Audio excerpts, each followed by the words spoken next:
శ్రీ గురుభ్యో నమ. శ్రీమాత్రే నమ. శ్రీ వేదవ్యాస విరచిత మహాభారతం ఉద్యోగ పర్వం 4వ భాగం. నారాయణం నమస్కృత్య నరం చైవ నరోత్తమం దేవీం సరస్వతీం వ్యాసం తతో జయముదీరయేత్.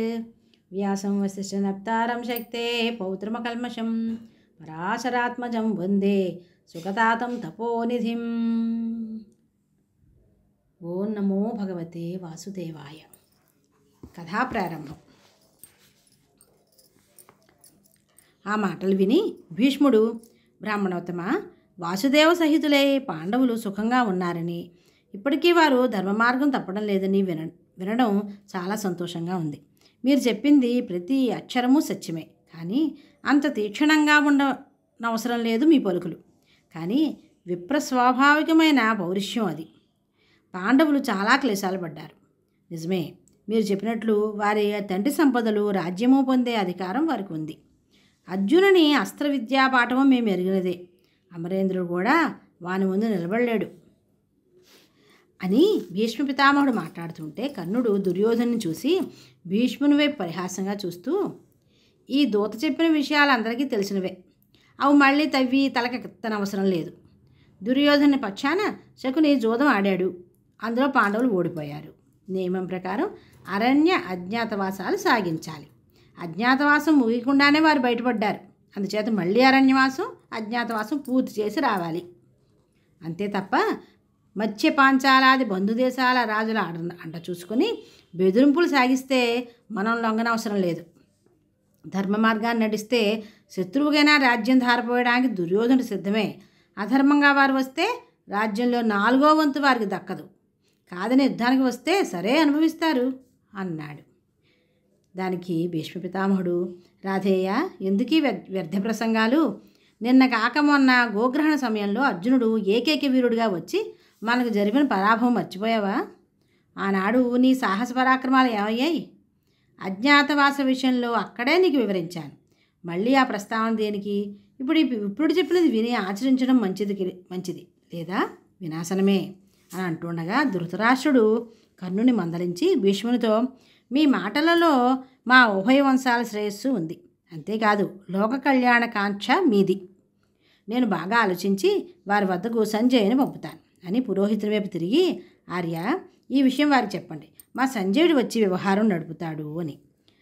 అలా అనగానే ఆయనను వెనుదిరిగాడు. ఆయనను యథోచితంగా సత్కరించి పంపాడు దుర్యోధనుడు. నిజమందిరానికి చేరి ధృతరాష్ట్రుడు సంజయుని కబురు పంపించాడు. సంజయుడు వచ్చి నమస్కరించి కూర్చున్నాడు. సంజయ, పాండవులు ఉపప్లావ్యం చేరినట్టు తెలిసింది. నువ్వు రేపు బయలుదేరి వెళ్ళి వారి క్షేమ సమాచారాలు తెలుసుకురావాలి. అక్కడికి వెళ్ళగానే ధర్మరాజును దర్శించాలి. ఆదరవచనాలతో వారి యోగక్షేమాలు నేను అడిగినట్లుగా చెప్పాలి. నాయన, క్లేశాలన్నీ సహించి క్షేమంగా ఉన్నట్టు తెలిసి సంతోషించాను. మేము కూడా క్షేమంగా ఉన్నాం. సాధు స్వభావాలు, పరోపకార పరాయణులు అయిన మీకు రాకూడని కష్టాలు వచ్చాయి అని చెప్పు. మరొక్క మాట సంజయ, ఇంత జరిగినా వారికి మన మీద క్రోధం లేదు. ఎన్నడూ మోసం చేసి ఎరగరు. సాహస పరాక్రమాలు ప్రదర్శించి సంపదలు సాధించారు. అవన్నీ గౌరవభావంతో నా అధీనంలో ఉంచారు. ధర్మవిరుద్ధంగా ఏనాడు వారు ప్రవర్తించలేదు. కామచింతనతో చరించలేదు. శీతోష్ణాలను, ఆకలి దప్పులను లక్ష్యం చేయకుండా నిద్రను, అలసత్వాన్ని దూరంగా ఉంచి విచక్షణాపరులై ధర్మకర్మలు చేస్తున్నారు. ఇంతకాలం ప్రవాసంలో ఉన్న ఈనాడు వారి మిత్రులందరూ వారి దగ్గరికే చేరారు. అంటే స్నేహబంధాన్ని వారు ఎలా రక్షించుకుంటూ వస్తున్నారో గ్రహించు. స్వాగత సమ్మానాలు అందుకోవడానికి అర్హులు వారు. అయినా మన కర్ణ, సుయోధనాది మందబుద్ధులు వారిని అవమానాల పాలు చేశారు. నా దుర్యోధనుని బుద్ధి రాగద్వేషాలకు లొంగి కాలవశమై మూర్ఖంగా నడుస్తోంది. వీడు సుఖంగా సర్వభోగాలు అనుభవిస్తూ వారి సంపదలను కూడా హరించాలనుకుంటున్నాడు. అదేదో ఘనకార్యం అని వాడు ఊహ.